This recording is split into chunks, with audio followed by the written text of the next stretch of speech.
A warm welcome to The Scoop. I'm your presenter, Ngenda Kamayoyo, standing in for Francesca Piribanda. Stories we have for you this week. Fear of uncertainty surrounding her continued stay here is visible in her eyes. Teresa Namugala is one of the few remaining settlers holding on to the government promise of giving her title deeds. Over 4,000 others have run away disappointed that for close to 3 decades, government has been dragging its feet. Title deed 99 years, but paseko stinga kwani sapatimbe ati nime 4 point chakuti. Scores of female workers at Food Lovers Supermarket at Levy Junction Mall are up in arms alleging rampant sexual abuse cases. One female worker brought out the alleged scam after revealing the abuse to her parents. Management admits it is investigating the scam. How many are they? There are only 2 who have complained. Or how many are they? You do know the number that have complained? The girls that have complained? There are a lot.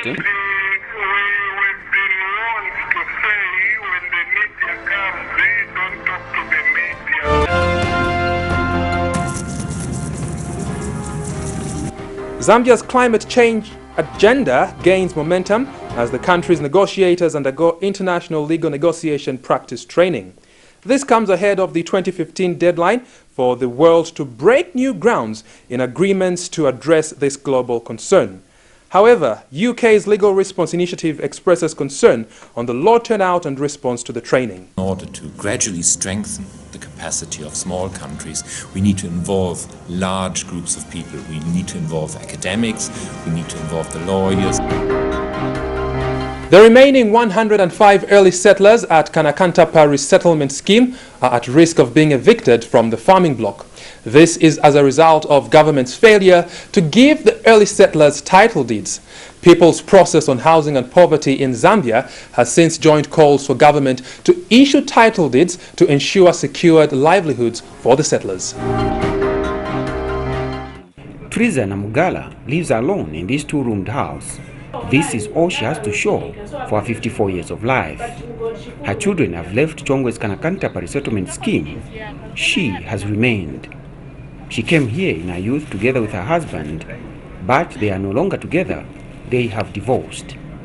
It all started in 1989 when about 5,000 youths from the line of rail were brought here in a government scheme to address youth unemployment. Teresa and her husband then were among the 5,000 youths who were given 4 acres farm plots with a promise of being offered title deeds later. Vanati promise that pasa ma title deeds, vanati pasa free land. Okay, free land vanati pasa. My title deed. So far when I'm gonna record to 14 years, tunasira kudala expire. So kulibe chemetinga chiti mapapers acha benkali. Tinabwera bana bangono kuno takuola takotera kuno bana bose tabalira kuno. And this is struggle uti mwana ende kusogolo. Kuopeza ndalama tilibe. So ngati boma ingatiwoneko ise, but pasiko chabola ma title deed chabi. Sisi wanachita promise ma title deed na tumanyumba twazatimangirako. So fa muone nyumba yangu mamene iliti. Ikamboloka mvula si maganizo siyankhalamwa aniona mungatiza nigwera. Since nyumba mabroko aya mabricks yakaina ina ngosi yanapye maningi ili basement ili floor. 25 years later, the promise remains unfulfilled. Teresa and other 105 settlers remaining here out of the 5,000 are now living in fear of losing their farms.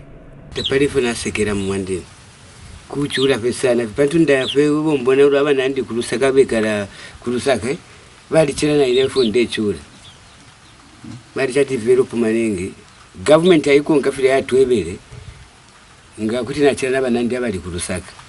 Kanakantapa resettlement scheme has in the recent years been attracting retirees and other land seekers who have resources. One such retiree is Elizina Piri. She, her husband and children have settled here and are engaged in successful farming. Her son is also happy to be here, a place many unemployed youths ran away from, leaving only a few who are now senior citizens and are still struggling to find their feet in farming. Bali ya ulimi enda chabebu ino.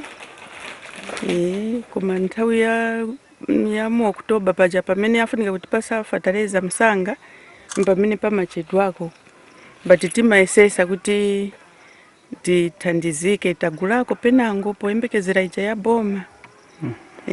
But yenda chabe bwino mvula malinga ikalokwa bwino so kuno kuli chabe bwino tigwirizana nawo bwino bamene aba bakudala bamene banasalako benango banagulisa bamene anatigulisako ise but abamene baliko banasala bakudala tinkhala nawo chabe bwino bwino. Tithandizana muzonse chabe batuuzako na vaofunika kuchita ise pochoka ku town stenzo ziva vaulimi vanatipunzisako vivi. That's very true. Most of my friends I was with in university would get surprised when I tell them, no, I'm actually at the farm, I'm doing some farming. What I just want to advise the youth is that when you want to get something, go back to the soil, you know.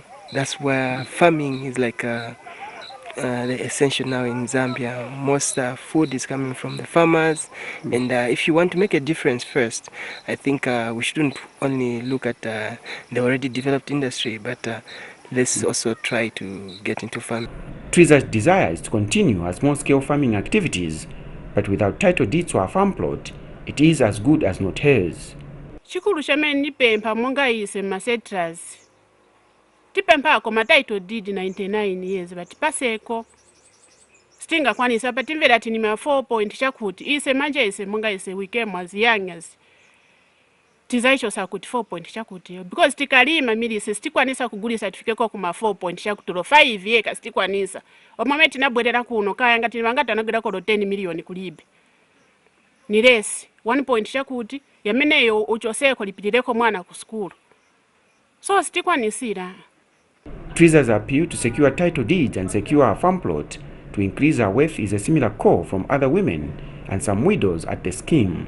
Mmebandi bayishire from 2005 ifo nashara ine nabane ifo njikara pano pene panganda so mubwikalo bwandi takwabo kwikalo kuli kwa kwati utina ndati ndekala mukusekera mukuchitenshi kwikalo kwa kuchuchutika ngefine mumwene pamushefu pare moneka so echo ningalomba kofe kwati ine pa Luwandi nali kwata abana aba ero chimbi abana shakwata kwa kubatwala ero nomba ngana tontonkanya abana kekala na boshani ngana fuma kuno kwine ndafaisha utina ya kutaoni mukwika nomba nalanjikare twisa shakwata pa kwikala abantu mebandita babombere nchito yako bati mti banshide ifi akunga fuirisha pamona abana aba so nomba mukwikala echo ndira kofe kwati ine nga kutina kwato ubwa fuirisho ubwa kwa bati na kwata famu yaba mumino yandima kwa bati na kwata ko rich pepe cha famu kutina landa tini kwato ubwikalo ubwa kwa bati abana bandina bena uti basekera mu feed nomba pate ti kwati kuma famu ya tatwa kwata po FPP filifionse to abafe fino fin so nombe fe turero mba ko fe kwati ne utina lira ko fe okunga fuirisho kwata fe title deed pa famu padi olo na fa ine wino tanda ti abana bandi bakashara bajita shani baikalo omutende pantu naba kwato po benge kala pa bwikalo bwabo ene nipempa ko chabe mwandi nipempa ko chabe atipasa ko chabe paper title deed nyame tufuna ko maningi ovosa wesa atipasa bayati daira munuweka ndi anaziwa koma tipempa ko title deed tisungire po bana tizapereka kuti waboma wayenekera kuti pangizirapo mandini tivutika mankhalidwe kuna meti nkhaliramo awe tivutika mandini ndabati nabwera kuno tilibe chili chonse maona so kuti tipeze kutandiziriwa kuti tizisebenzesa tisunge bana batu guno bwino kulibe bonse bitivuta pano takula manje pamene tili na bana amene bapunzira maskulu kulibe bali nkale abo kulibe na drama za kuti bangaendele ku maskulu kulibe matandizo kulima niko waya stikwanisira kuti tingapunzise bana batu. Their plight brings to the fore the unleveled playing field between men and women regarding land rights for production and shelter. An asset that at the end of the day can eradicate poverty. But because women who have a face that signifies poverty do not access land, then it becomes a challenge as for us as an organization and a challenge to women. Firstly, I want to indicate that there is a provision, there is a pronouncement by government that 30% of land should be accessed by women. All the issues that are pronounced are not, for example, documented are very difficult issues to follow. And it has proven to be very, very difficult for women to access this land. Even when you go to the Ministry of Lands, I think it's not documented anywhere where they say 30% of land should be given to women. It's just a pronouncement, yes, maybe documented, but it has no legal backing. I think we need the issue of land to be legalized, to be documented. What do we mean when we say to be legalized and be documented? Maybe it needs to be constitutionalized, that when I go to the Ministry of Lands, I will know exactly which is my portion as a woman. Despite the country adopting affirmative policy through the National Gender Policy of 2000, which spells out that 30% of all available land for distribution be allocated to women, while the remaining 70% is competed for between men and women fairly, this policy remains just on paper. There are numerous challenges that women continue to face in trying to secure their land rights as equal citizens. Challenges such as costs, bureaucracy, corruption, violence from political cadres are just but some of them. The Zambia National Women's Lobby is concerned that the implementation of the law as regards women access to land is not practical. I think when you look at the current situation that is on the ground, truly you find that if there is any land displacement, it should be women crying about their land has been taken away. But how legal is that land is where the problem is. That's why we are talking about the legal provisions. Government should ensure that women access land in a legal manner. Today, everyone knows that when you access land, as I said earlier, land is an asset that will help eradicate poverty. So if I know that land is an asset as a woman, I will get land in any way possible, any way that will come my way, that I may be able to access land. But at the end of the day, the law must be followed, and a woman will be displaced because the land that she acquired was illegally acquired. If we have land that has been apportioned, and it was apportioned in, I would call, in inverted commas, in a legal manner, people are taken to go and be settled. I think there is a place in Kanakantapa called the resettlement area or something. If they are in that area, why not legalize? Why not just document and give people the titles that they require? Because at the end of the day, you will find that these people will be displaced, and displaced by the people who have more than enough land in this country. They are the same people that are still getting land from the poor women, and they are given the right by even government to say they are the owners of that land. I think it is becoming a very big challenge and a very big problem, because each time you hear of people being displaced, you hear a very big name that is being mentioned as the owner of the land. So those are the challenges that we are facing. How much land are these people going to get on the expense of the poor women and children? People's Process on Housing and Poverty in Zambia fears unless the early Kanakantapa settlers are empowered with title deeds, they risk being evicted one day. The organization undertook a research on the resettlement scheme's successes and failures, and notes that lack of government's engagement with the early settlers before resettlement is one of the reasons for its failure. Any policy that seeks to relocate people needs to comprehensively engage people and seek their views, their feelings, before approaching people to any place, be it deemed fertile land or conducive land.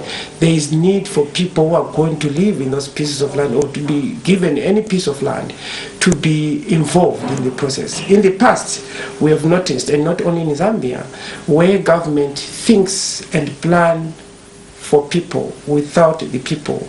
And what usually happens when such relocations happen, people will stay there in those pieces of land for not even more than a year. They will either sell the land and move on to continue squatting. The Kanakantapa resettlement scheme that was implemented by then the President of Zambia, Kenneth Kaunda, is a classical example of what can go wrong when top-down approaches to relocations or resettlements are done. The government then took people who were roaming in the streets of Lusaka and thought it was a good idea to go and relocate them to Kanakantapa. And from the 5,000 people that were relocated or were resettled in Kanakatamba up to date, our research has indicated that only 106 people have remained, which is almost 95% failure rate. The Association of Land Development notes a number of underlying issues that were overlooked in government's implementation of the scheme. The association nonetheless calls on government to fulfill its promise to the settlers of providing them with title deeds, as this will ensure secured livelihoods for the remaining families. Now, for these young men and women who went to Kanakantapa in 1988, they were told by government that they were going to be given pieces of land, and indeed government gave them 14-year leases. But you and I are aware that in this country, to have your piece of land put on a title deed, it takes so much procedure, so much money, which these youths did not have. There was a deliberate policy to try and subsidize the survey fees to round about 3,500 per settler. But even that was quite difficult for most of them, especially that by that time most of them had grown. They had now children, they needed to be taken to school, they had the bigger families who needed to eat more food every day, and their yields per year were not as much to sustain them for 12 months to the next harvest. So that was one of the serious challenges that they faced. That's why out of the 109 that are there now, only 3 have been able to put their pieces of land on title. So the question still remains, what about these 106 that are remaining? Especially that some of them are now aged, and some of them will pass away, they will leave children, and if they, with this high demand for land in Periaba and Lusaka, if they have no proof of ownership, they can even be chucked out, or they can sell those pieces of land for a song and come and live in the streets of Lusaka, where issues of survival are really even more challenging than in Kanakantapa. Forward now is the 109 plus the other settlers that are there already, the retirees and other people who are there, to really try and come up with socio-economic projects that will ensure that they raise some resources, one, to secure their pieces of land for housing and production of food crops and those other crops that can be used for sale. And this will really go a long way to ensure that the men and women and the youth that are today in Kanakantapa can also remain to have a secure livelihood. And at the same time, really government to come out in the open and tell these men and women that the situation has changed. Unless you can do something for yourself, really nothing will come on a silver platter. Because I am aware that the Department of Resettlement is going to demarcate some of the residential plots to give to the early settlers as a first consideration, and any other citizens that may be willing to do after they have been surveyed. And at the same time, these early settlers have land as one of their basic assets. Triza's status and other early settlers at Kanakantapa resettlement scheme as squatters, not until they acquire title deeds, is a failure of enforcement of equitable access and control of land due to poor implementation and application of the laws. As a divorcee, Triza, just like her colleagues who are widows, their fight to acquire title deeds is an uphill battle in a country with a weak gender-equitable land tenure system. United Kingdom-based Legal Response Initiative says there is need for developing countries to build their capacities in climate negotiations. Organization Executive Director Christoph Schwart says this will ensure developing countries' voices are incorporated in climate change agreements. Legal Response Initiative provides support to developing countries and civil society in climate negotiations. This is a team of Zambian climate negotiators undergoing training in international legal negotiation practice. Brought together under the Climate Focus Network, the team is expected to champion the country's climate negotiations agenda. This is in line with next year's highly anticipated Climate Change Breakthrough Agreement.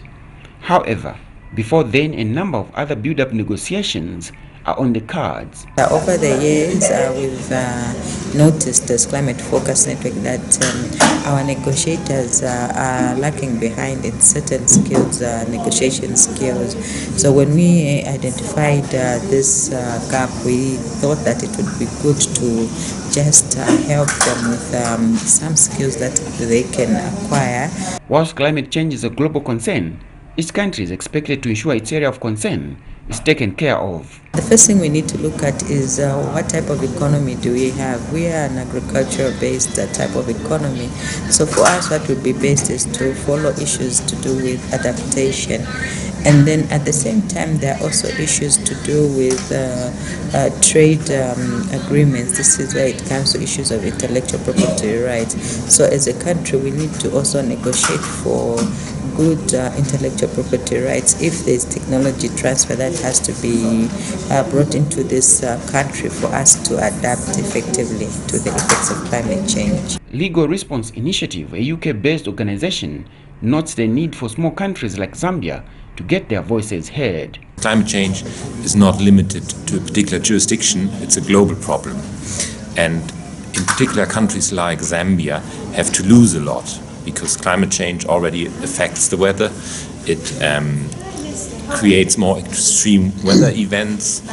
It leads to sea level rise, so it has various impacts that in the long term will be even stronger if we don't tackle climate change successfully. And 2015 is one opportunity, probably the last opportunity for mankind to successfully do that and to ensure that the global warming stays below a certain degree, a certain point. And if the international community fails to do this, then that has serious impacts on climate vulnerable countries and societies all over the world. And that's why it's important that all countries, small countries like Zambia included, make a serious input into this new 2015 agreement. However, the organization was not pleased with the turnout of Zambian negotiators at the training workshop. But I would like to be here for a much longer time and work with a much larger group of people, because we are only scratching the surface with a 2-day workshop. Large delegation from northern countries like the US or the European Union, they come with lawyers, with scientists, with support staff, with personal assistants, so there is very little we can do to actually level the playing field completely. But I think in order to gradually strengthen the capacity of small countries, we need to involve large groups of people. We need to involve academics, we need to involve the lawyers, and we need to work with government officials at different levels. So ideally, I would stay a few more weeks and work with a couple of people more than are actually attending this workshop. Morgan Katati is Zambia Institute of Environmental Management Chief Executive Officer. He agrees with the concerns expressed by Legal Response Initiative. It's very unfortunate that the turnout is disappointing, so to speak, and we are hoping that still, people get, aggressive on these issues, because the turnout for real is very low. And we expected that people would come and turn out in masses so that they really know the legal aspect. Because as a country, we are quite not very much equipped insofar as the legal aspect of climate negotiation is concerned. Yeah, because yes, we may have lawyers. Yes, it's true. We have lawyers in our delegation, but there's an additional aspect, such as the critical understanding of the principles and the guidelines of international law. Nonetheless, Mr. Katati is aware of what lies ahead in climate change negotiations and view of past failures. This climate change negotiation process has been quite hot, especially moving towards the COP21. That is the COP that is going to be determinant of all these other COPs. When we are talking about putting in place another legally binding instrument, or some people call it a protocol or a legal force and stuff like that. But we think that moving forward as a country, there was really much need for our country to prepare adequately. In this country, we do not have champions in climate change issues. More of at negotiation level. We've seen what other countries do. For example, Nigeria, they come with a lot of people. USA come with a lot of lawyers, and our neighbors here, South Africa, they also come a little bit more prepared. They have a lot of delegations. People really go and they are pushing a lot of issues that is actually affecting their country. But us as Zambians, we haven't done much on that, but this is the time that we can step up and do a lot of that. And also much more, the other issue that I feel we need also to concentrate. We all know that climate change is a crisis. It's a global crisis. And it's a catastrophic, has catastrophic effect on all of us. But the one thing that we have not taken seriously also when we go for these negotiations is the issue of, trying to attract investment in this country that are climate oriented. Developing countries are said to bear the worst effects of climate change. It is therefore important that they take an active role in climate change negotiations if they are to reap the full benefits. And large amounts of money will go through this new agreement, and therefore it's important to know how to access this money. That's part of the training here. And in 2015 we then hopefully have a new agreement in place that will take effect by 2020 and address, amongst other things, finance, technology transfer, mitigation, adaptation, a particularly important issue for small developing countries, and help societies to adapt to the effects of climate change. Some of them are already severely impacted. A named senior manager at Upmarket Food Lovers Outlet has been suspended to pave way for investigations of alleged sexual abuse of female employees. Food Lovers Human Resource Officer Hazel Kamenda has confirmed the development. Investigations have been instituted after one of the allegedly abused female workers reported the matter to her parents. This prompted scores of other female workers to also come out in the open and raise claims of sexual abuse against the named manager. An undisclosed number of female workers at Food Lovers Supermarket have raised allegations of sexual abuse against a named manager at the food outlet. According to some female workers who sought anonymity, the alleged sexual abuse scam has been revealed by one of their colleagues who reported to her father after she was allegedly abused. This prompted a number of other female workers to also come out in the open and reveal that they had also suffered abuse. How many are they? There are only 2 who have complained, or how many are they? You do know the number that have complained? The girls that have complained? There are a lot. Eh?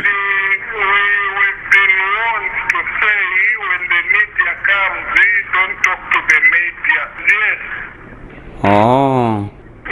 Tell them to go to management so that they talk to the management. No one should talk to the media.